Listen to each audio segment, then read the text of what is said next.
Hi and welcome to this podcast. My name is Richard Hayton and I'm here at the University of Hull where a conference has been taking place sponsored by the Political Studies Association examining the Conservative Party in coalition government. And I'm delighted to say that I'm joined now by Alan Convery, who is a PhD student at the University of Strathclyde, where he's currently researching a thesis examining the Conservative Party's response to devolution.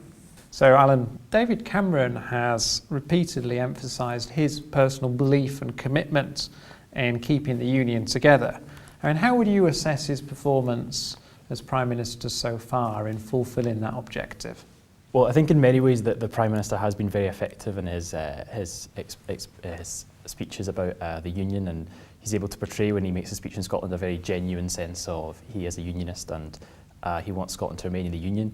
I think the problem has been more a lack of strategy. So the Conservative Party has not been able to outline where they would like to see the Union going in 10 years' time or 15 years' time. What they've been able to do is more a firefighting strategy of, well, the SNP have won an election, how can we deal with that? They've not been able to outline more long-term strategy about where they see Scotland in the Union and where that's linked to how they might electorally recover in Scotland. They've not been able to do that. So is the Conservative Party effectively dead in Scotland as a serious political force?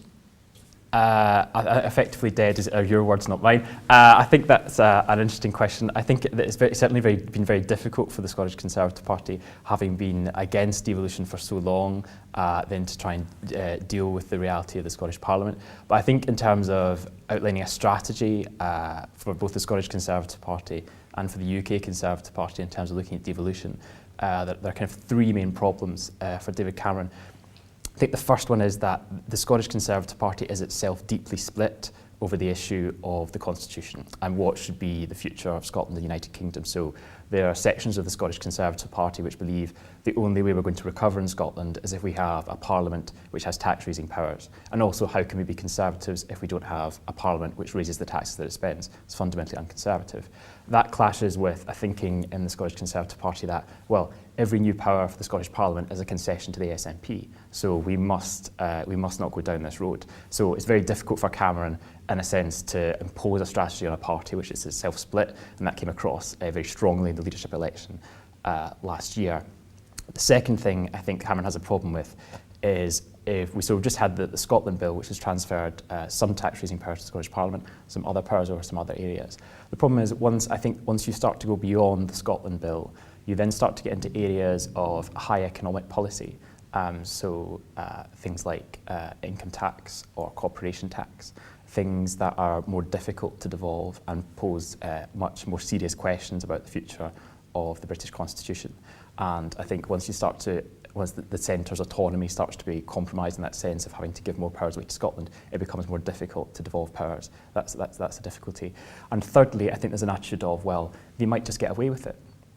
It might very well be that the opinion polls don't look good for the independence referendum for the SNP. So although 2 years is a long time in Scottish politics, it may very well be that they get away with a strategy of not really proposing anything new, but the referendum is still won and they still managed to maintain a union.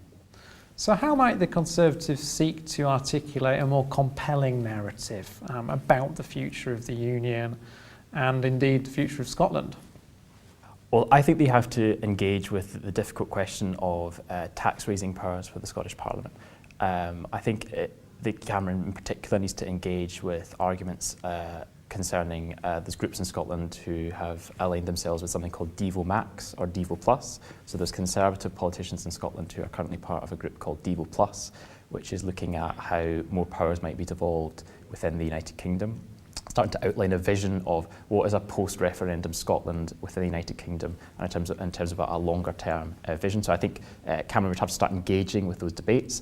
There's a member of the Welsh Assembly who's Conservative called David Melding, who wrote a book about 18 months ago about the future of the UK, in which he proposes a federal solution for the future of the UK. Now, Cameron might not want to go as far as that, but he certainly needs to engage with these kind of debates. But I don't think I think he needs to look in particular carefully at this idea that can there ever be a Conservative recovery in Scotland where you have a parliament that doesn't raise the tax that it spends? Can you have a debate on Conservative terms about what is the proper balance between the state and the market, what's the proper balance between state spending and individual freedom if you have a parliament that doesn't have those powers? So in a sense you can't debate on Conservative terms. And I think although there are worries about the union, he has to start to engage with some of these debates and actually start to outline a more longer term vision.